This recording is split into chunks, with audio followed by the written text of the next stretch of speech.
tonight we are doing some baking. Cozy, it's nice and warm, and we had a request from a good friend on the page on Facebook. Rae Latte asked for a chocolate-free brownie recipe. So here we go, we're gonna put one together. And this is like a blondie baked good. It's gonna be fantastic.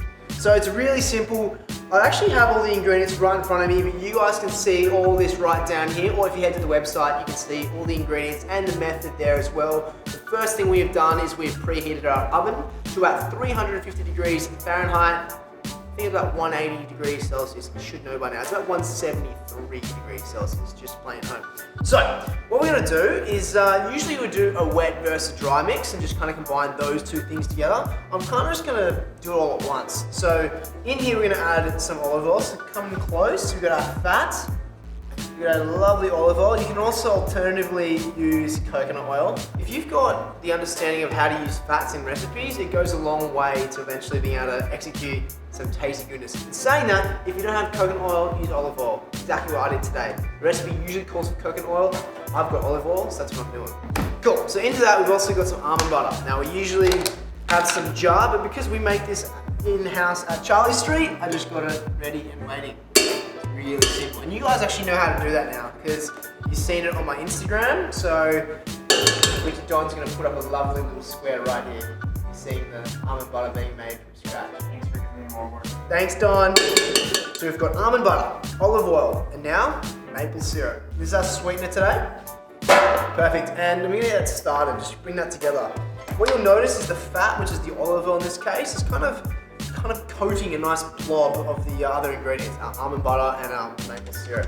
Just going to medium speed, kind of do its thing. So I'm just going to show you what it kind of looks like. Got almost like a vinaigrette looking like texture where the olive oil is combined with all the other goodies. In this case, we've got the maple syrup and of course the almond butter. Now to here, we're going to actually beat in our eggs too, one by one. I'm just going to add the speed to a low. So this one's on a low speed. One-handed egg crack. Wait till the first one is incorporated before adding your next egg. Beautiful. Ooh, very nice wet batch. So you've got a wet, which is what you would usually see.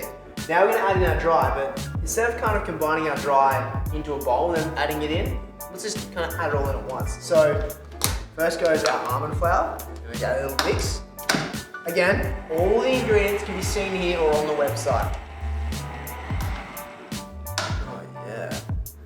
Add in our baking goodness. The baking powder is what is going to help with our rise. Because it's gluten-free, it's not going to have the same ability of reacting to proteins and the gluten to help it rise. So we have the assistance of this baking powder.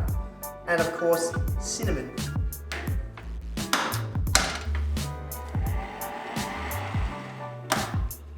Ooh, that's a batter. So we're going to do this a bit differently. You can usually have a nice 8 by 8 inch square baking tin. Today we're going to put them in little muffin size things. I've just added a little bit of olive oil to grease. Essentially, just kind of get a portion of our batter in each one. Give it a good tap. A little sprinkling of salt on the top, just because I want to have that little salty sweetness. And it's time to go into the oven. Not for long though. Let's go check these out. Ready? Oh, that's nice and good. 350. 350 Fahrenheit, 173 Celsius, I believe, and a whole lot of baking fun.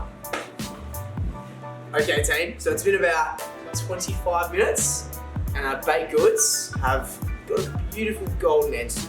That is lovely. You can see actually as well, they've come off the edge, which means the oil has done its part. They're golden around the very outside and a little soft center. What do you think, team?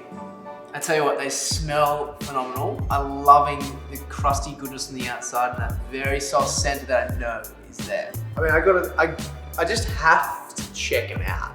That's pretty important, right? What do you reckon, Don? Okay.